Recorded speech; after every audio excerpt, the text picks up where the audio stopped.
Hello dear aspirants Byju's government exams prep channel में आपका स्वागत है। Welcome to the lecture on this day in history. इस video में हम चर्चा करेंगे उन सारे महत्वपूर्ण घटनाओं को जो आज के दिन यानी कि 11 मार्च को घटित हुई थी। We shall discuss all the important events and facts that are most important from the point of view of all the government exams, followed by some practice questions at the end of the lecture based on today's discussion. तो चलिए शुरू करते हैं आज का discussion beginning with 1689 Sambhaji Bhosale passed away. Sambhaji Bhosale का निधन हो गया। Sambhaji Bhosle was the second ruler of Maratha kingdom. He was the eldest son of Shivaji, who is the founder of Maratha Empire, and his first wife Saibai. इनका जन्म हुआ था 14 मई 1657 में पुणे के पुरंदर फोर्ट में। संभाजी जब 2 साल के थे तब इनकी माता की मृत्यु हो गई और उनकी परवरिश उनकी दादी जीजाबाई ने की थी। At the age of 9, Sambhaji was sent to live with Raja Jai Singh I of Amer as a political hostage to ensure the compliance of Treaty of Purandhar. The Treaty of Purandhar was signed by Shivaji with the Mughals on 11th of June 1665. नतीजन Sambhaji Mughal mansabdar बने।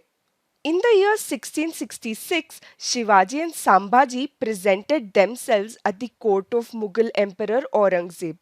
Aurangzeb put the duo under house arrest. 2 months later, father and son escaped.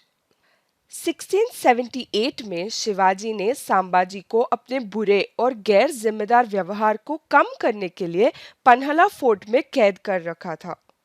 Sambhaji was later married to जीवूबाई in a marriage of political alliance. Sambhaji अपने पिता की मृत्यु के बाद दायरे के उत्तराधिकारी थे और 9 साल तक इन्होंने शासन किया। He was coronated on the 16th of January 1681 in Raigarh fort. Sambhaji को धर्मवीर के नाम से भी जाना जाता है। In the year 1689, Sambhaji was captured, tortured and executed by the Mughals. He was succeeded by his brother Rajaram Bhosle I. तो Maratha empire के थर्ड रूलर थे राजाराम भोसले वन। आज ही के दिन 1689 में संभाजी भोसले की मृत्यु हो गई।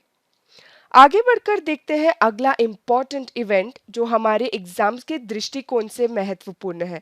वो है 1784 treaty of Mangalore was signed. Mangalore की संधि पर हस्ताक्षर किए गए। Anglo-Mysore Wars were a series of 4 wars between the British and the Kingdom of Mysore in the later half of 18th century in the southern India. The Treaty of Mangalore, which we are going to discuss, was signed after the Second Anglo-Mysore War. इसका background जान लेते हैं। First Anglo Mysore war के बाद conclude की गई treaty of Madras के मुताबिक अंग्रेजों के साथ हैदर अली की ये सहमति बनी थी कि वो विदेशी हमले के मामले में एक दूसरे की मदद करेंगे। Please note that the treaty of Madras was signed in the year 1769. इस ट्रीटी के मुताबिक ये सहमति बनी थी कि हैदर अली और अंग्रेज यानी कि ब्रिटिश विदेशी हमले के मामले में एक दूसरे की मदद करेंगे। But in the year 1771, the Marathas attacked Mysore. But the British refused to honor the Treaty of Madras and did not give support to Hyder Ali. नतीजन Haider Ali के प्रदेशों को मराठाओं ने कैप्चर कर लिया और हैदर अली को मराठाओं के साथ शांति के लिए 36 लाख रुपए और एनुअल ट्रिब्यूट पे करने का समझौता करना पड़ा। इससे नाराज हैदर अली ने अंग्रेजों से नफरत करना शुरू कर दिया। When the English attacked Mahe, which was a French possession under Hyder Ali's dominion, he declared war on English in the year 1780. This event led to the Second Anglo-Maratha War. During the course of the war, Hyder Ali forged an alliance with the Nizam and the Marathas and then defeated the British forces at Arcot. इस war के दौरान हैदर अली की मौत हो गई और इस war को कंटिन्यू किया उनके सुपुत्र टिप्पू सुल्तान ने। Sir Eyre Coote, who had earlier defeated Hyder Ali many times, ended the war inconclusively with the Treaty of Mangalore. The Treaty of Mangalore was signed on the 11th of March 1784. Mangalore की संधि के अनुसार दोनों पक्ष कब्जा किए गए क्षेत्रों और कैदियों को एक दूसरे को लौटाने पर सहमत हुए। इस टॉपिक से आपको सिर्फ इतना ही जानना होगा। आगे बढ़ते हैं अगले इवेंट की ओर, जो है battle of Kharda. On 11th of March 1795, battle of Kharda took place. Kharda की लड़ाई लड़ी गई थी। The Battle of Kharda, fought in 1795, was between Maratha Confederacy under the Peshwa of Pune and the Nizam of Hyderabad. इस बैटल में मराठाओं ने निर्णायक जीत हासिल की। The battle had a significant impact as the British took Maratha dominance seriously.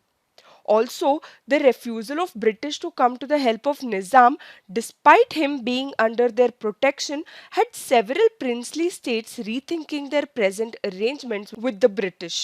अब बात करते हैं बैटल ऑफ खारडा के बारे में। खारडा की लड़ाई महाराष्ट्र के अहमदनगर डिस्ट्रिक्ट के खारडा में हुई थी। ये उल्लेखनीय है क्योंकि ये आखिरी लड़ाई थी जिसमें मराठा कॉन्फेडरेसी यूनाइट होकर लड़े थे। मराठा कॉन्फेडरेसी को लीड कर रहे थे सवाई माधवराव पेशवा और Nana Phadnavis.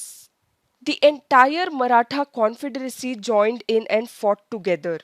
The Peshwa was supported by the Holkars, the Shindes, the Gaikwads and the Bhosles. Together they had about 1 lakh troops and 100 guns. इस बैटल का नतीजा क्या था? जैसे कि हमने डिस्कस किया, the Marathas won a decisive victory in this battle.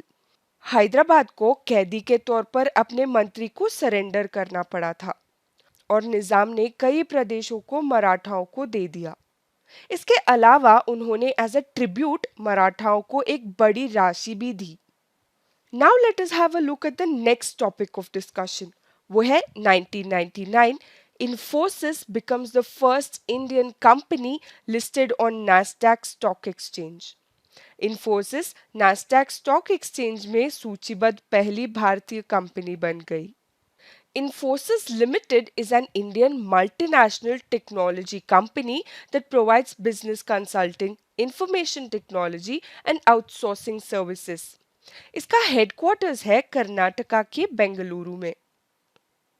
Infosys was established by 7 engineers in Pune in Maharashtra. The company was established with an initial capital of $250 in the year 1981. It was registered as Infosys Consultants Private Limited on 2nd of July 1981. 1983 में इसका office Karnataka के बेंगलुरु में relocate कर दिया गया। Infosys became the first Indian registered company to list employee stock option scheme and the American depository receipts on Nasdaq on 11th of March 1999.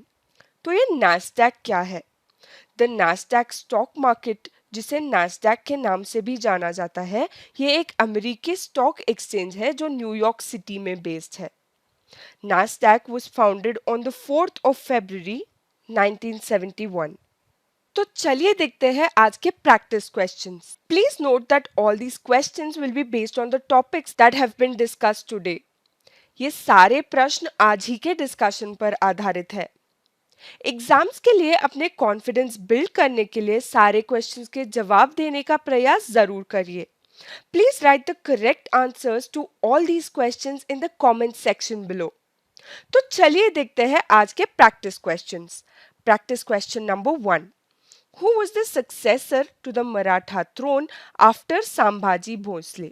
ध्यान से सुनिए, संभाजी भोसले के बाद मराठा सिंहासन के उत्तराधिकारी कौन था? ऑप्शन ए राजाराम प्रथम, ऑप्शन बी संभाजी द्वितीय, ऑप्शन सी छत्रपति साहू या option D Pratap Singh.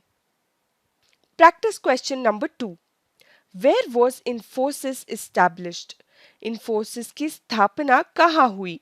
Option A Bengaluru, option B Pune, option C Mumbai या option D Chennai. Practice question number 3, following the treaty of Purandar, Sambhaji was sent as a political hostage to which Mughal king? Purandar की संधि के बाद संभाजी को राजनीतिक बंधक के रूप में किस मुगल राजा के पास भेजा गया था? ऑप्शन ए जय सिंह वन, ऑप्शन बी राजा भाऊ सिंह, ऑप्शन सी शाहजहां या option D Raja Ram Singh one. Practice question number 4। After which of the following Anglo-Maratha wars was the Treaty of Mangalore signed? निम्नलिखित एंग्लो मराठा युद्धों में से किसके बाद मैंगलोर की संधि पर हस्ताक्षर किए गए थे? Option A first Anglo Maratha war, option B second Anglo Maratha war, option C third Anglo Maratha war या option D fourth Anglo Maratha war. Discussions के दौरान हमने ये डिस्कस किया था कि 4 एंग्लो मराठा वॉर्स लड़े गए थे। आपको इन ऑप्शंस में से चुनना है कि कौन से एंग्लो मराठा युद्ध के बाद ट्रीटी ऑफ मैंगलोर साइन किया गया था। Practice question number 5। Who was the battle of Kharda fought between? Kharda की लड़ाई किसके बीच लड़ी गई? Option A British and the Marathas, option B Marathas and the Nizam of Hyderabad, option C Marathas and the Mughals या option D British and the Mughals. Practice question number 6. Which was the first Indian registered company to be listed on NASDAQ? NASDAQ stock exchange पर सूचीबद्ध होने वाली पहली भारतीय पंजीकृत company कौन सी थी? Option A Infosys limited, option B Wipro limited, option C Vedanta limited या option D Tata Motors limited. With this question, we've come to the end of today's discussion. मैं उम्मीद करती हूँ कि इस डिस्कशन से आपको वैल्यूबल इंफॉर्मेशन मिला हो। If you do like this session, इस वीडियो को लाइक करें और अपने फेलो एस्पिरेंट्स के साथ शेयर करें। कल फिर से मुलाकात होगी with more important facts for your government exam preparations. Thank you for watching.